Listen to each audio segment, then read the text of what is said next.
you about how our debate and forensics program is ran. Because we're a co-curricular class, we want to educate you and let you know all the expectations that we have and what your child will be doing as being part of the debate team and the forensics team. So I'd like to introduce our activities director, Mr. Michael. He's going to be talking to you about some expectations of things that students will need to make sure that they are doing, so that way they can continue to remain eligible in order to go to debate and forensics tournaments. So Mr. Michael, take it away. I think I'm going to try to use my coach's voice, if that's okay with you. I'll just yell loud if that's okay, and not have to hold a mic. But thank you guys for being here. We appreciate it very much for your support, especially tonight. It's much better outside. Still some ugly lightning, but ran us all into the tennis courts and the softball fields. But we're fairly dry. Thank you guys for braving the storm. We just want to get as much information to you as we can. Try to get everybody the same information. So just thank you for taking the time to be here tonight and helping your student start the new year in a positive manner. A lot of what I used to do is electronically done now when you register, but there are just a few things that I want to bring up to you. For your student to maintain eligibility to participate in like MSHSAA district activity type things, competitions, they have to have 3.0 credits. You get half a credit for every class. So we have 7 hours at Blue Spring South, so they have a chance to get a half a credit each hour if they take 7 courses. So it's 3.5 credits every semester as they work their way through high school. Times that it gets a little bit tricky sometimes. Obviously, if they fail a class, that's an issue. Technically, you could fail one class and still be eligible the next semester, assuming the other 6 classes are all academic classes. Where it gets a little sticky sometimes if the student is an aide or if they are in study hall. And if that's the case, now you only have 6 academic classes, so you're only going to be able to get 3.0 credits, which is what you need to stay eligible. And so if you did get an F and you had a study hall, now we got a problem. So you just have to look at your student's schedule. Usually the younger they are, the less flexibility you have. So if you're a freshman or a sophomore, you probably got a full boat, 7 classes. And we just need to make sure they make 6 out of 7 to carry that 3.0 credits in the second semester. Another thing that we really need to pay attention to, not crazy strict, but pretty strict about, almost all of their events are on Friday night, Saturday. Your student needs to be in school on Friday in order to participate. There are reasons why you're not at school, but that should be something that the coaches, sponsors already know about. I've already okayed. Obviously, if they're on school visit or if they had to go to a funeral or a wedding or something during the day, there's all kinds of reasons. There's a lot of life going on with this many students in a program, and we get that. But if they just aren't feeling well, they need to gut it out if they want to go that weekend and participate. So please encourage them to be in school. Just I didn't feel very good. It's not a very excuse when they're getting ready to get on a bus with you and be locked in a tight cabin with you for the next 30 or 40 minutes on a bus ride. You being sick all day and then getting on the bus is not a very exciting thing for the other 50 people on the bus. So if you're too sick to come to school, you probably ought to not go. But if you really want to attend, you really need them there to be eligible. So try to get them to school as much as you can. I appreciate that. You signed several documents of registration, and one of them that a lot of our students don't see is a code of ethics. I don't even know if it's blue anymore on the registration form, but there's a code of ethics that everybody signs. Every kid in our school signs one before the year starts. And we just went to that because there are so many students involved in so many different things. We could not keep track of all of them just collecting piles of paperwork. So we just decided to have everybody fill one out. And so if you're doing anything outside of 7 to 2:30, if you're in any activity, sports, band, music, debate, forensics, we have them fill this out, and they're agreeing, you agreed when you signed it, and probably electronically signed for your son or daughter, that it's okay to be held to a little higher standard than a kid that just goes to school from 7:25 to 2:15 every day. And so this document talks about not smoking, not drinking, no hazing, no bullying. If you get suspended from school, there's a consequence through the Code of Ethics. If you have a law violation, you get a citation where you shoplift and you get a ticket and if you shoplifted today, you probably go in front of a judge somewhere like at the end of October. You're done with MSHSAA events until October.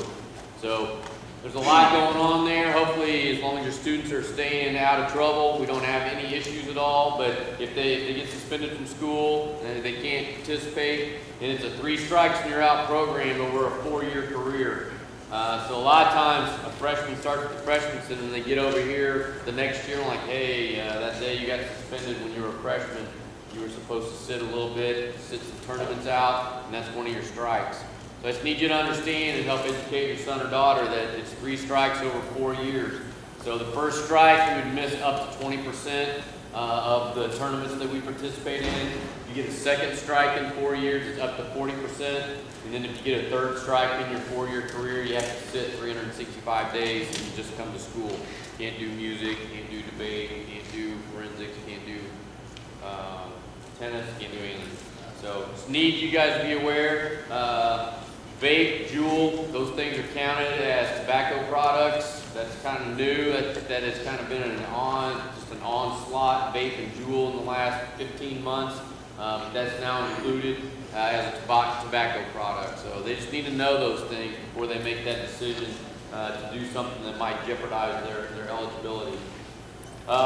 Transportation is always a big thing. If your kid is committing to Friday night and Saturday, sometimes there are giant amounts of time between when they get there and when they actually perform or if they are done. We have 2 things that you can do. There are white cards, and I believe they both use kind of a notebook system because of, again, of the volume of students. But we need a parent to come and check them out. So if they rode the bus to Truman and you need to go get them Friday night for whatever reason, they're going to ask you to come to Truman. They need to see you. That's school policy that they see you. You need to be a parent to check them out. We can't have a brother, a sister, friend. If you have anything like that that's super special, we need to have known about that 2 or 3 days ahead of time. Okay? So if you got to take them home, we took them there and you need to take them home. We need a parent to do that. We also have an alternative transportation form that looks more like this. It's a full sheet of paper, and we can do that in advance. It allows other people to drive them to a tournament if that needed to be. Let's say they needed to take the ACT in the morning, and then they were going to drive to Fort Osage that afternoon. There are ways for us to do that, or you need your sister to take them to something, or you need grandpa to pick them up. There's another form that we can do. We just have to do it more in advance.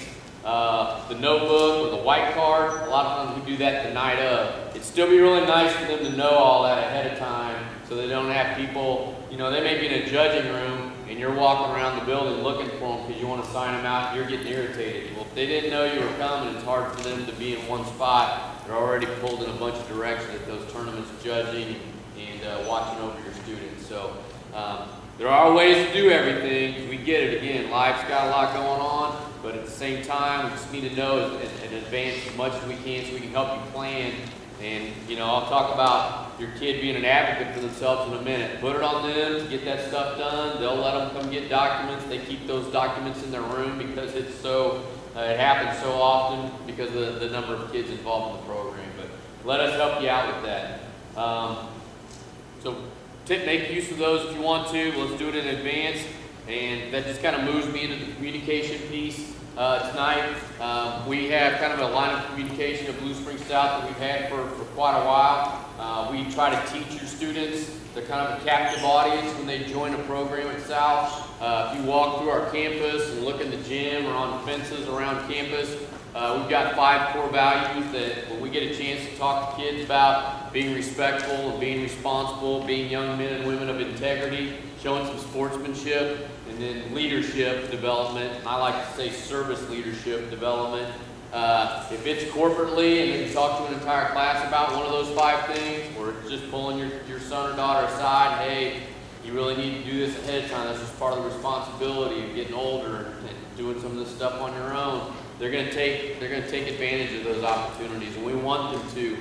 We just think when your son or daughter is 25, 26, which I know it freak you out a little bit, but when they get older, those 5 things are going to be super duper important, and we have an opportunity to just emphasize those a little bit extra through our programs.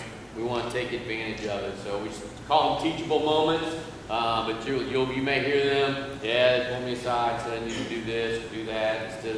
It's just us trying to help them learn things that one of those 5 things that we think are really, really important to them as they move forward and continue to mature and get older. So those core values, they pervade a lot of what we do, and we want to communicate those. And communication is just going to be essential to us between the student and the sponsor to make them have a positive experience. That's probably one of their biggest frustrations, is just not knowing in advance so that they can plan on things. Because sometimes it affects their partner, it affects other parts of the competition, and they just need to be able to plan for it. Our line of communication, if your son or daughter comes home, they've got an issue, they got a complaint, they don't understand something, please, I'm just asking you up front, give us the benefit of the doubt. Again, they got a lot of people to try to communicate with and keep up to speed. But give us the benefit of the doubt that it probably was mentioned or said. But if not, and your son or daughter's got something going on with them, step 1 is to come in and see their teacher and talk to them one-on-one. If they are not comfortable by themselves, they can bring a friend. In fact, if it's kind of a serious thing, I'll probably have 2 teachers be there just so we can make sure we're consistent in what's being communicated. But that's kind of step 1 is, hey, you need to go talk to your teacher and see what you missed, or see if they just didn't tell you something, and let it go that way first. And then if they come back home and like, nah, I still don't think that it's not working out right, then step 2 would be for you to ask to come in and sit down with our sponsor and your student. And the 3 of you would start the meeting. Again, we probably have 2 teachers there. The 4 of you would start the meeting again, so we're all having the same information at the same time. If you still got an issue with that, then you'd set up another meeting and I would be included. If we couldn't still get resolution from our situation, then we'd bring our principal in, Dr. Bell, and we'd have another meeting and try to get this thing solved. Most of the time, just having your student go back to school and ask something, or even making a request for our teacher to send you some information via email, that usually solves most of our issues. Communication, I'm sure they're going to talk about how they communicate with your students, group chat. We have so many options nowadays. There's all kinds of ways for them to let your student know in mass where are we meeting, what do we need to wear, which door do we need to go out, what should we bring, all that kind of stuff. And I'm sure they'll talk about it as we get into further along in the meeting. They already stole my thunder. I was just going to say that they've been recognized as a school. We've been recognized as a leadership school. We participate in sportsmanship summits and all kinds of different opportunities for us to try and best educate overall your student. But particularly this program, it's been recognized pretty consistently for quite a while. So your son or daughter is chosen or elected to get into something that's really successful. Our speech and debate students, we can always tell when we ask kids to be on the radio or to speak in front of people, you can always tell whether or not they're coming out of one of these 2 classrooms. You can just tell it's just different. The confidence that they have and the way that they handle themselves. So you're getting into a really good situation. It's a lot of work for your student. It's a lot of commitment. But you can see when they're in the top 1% of the country that that's just an expectation as they go forward. So great things are very possible for your student. They're going to get challenged. They're going to work hard. Thank you for sharing their talents with us. We appreciate it. Thank you for your help with rides, money, supporting them at our tournament, helping us host our tournament, all the things that are kind of asked. We just thank you for jumping in with both feet and support your student that way. If you ever have any questions, please contact my office, myself, or my phone number or my email. Happy to try to answer questions for you. So appreciate your time. Good luck this year. Have a good time. Back to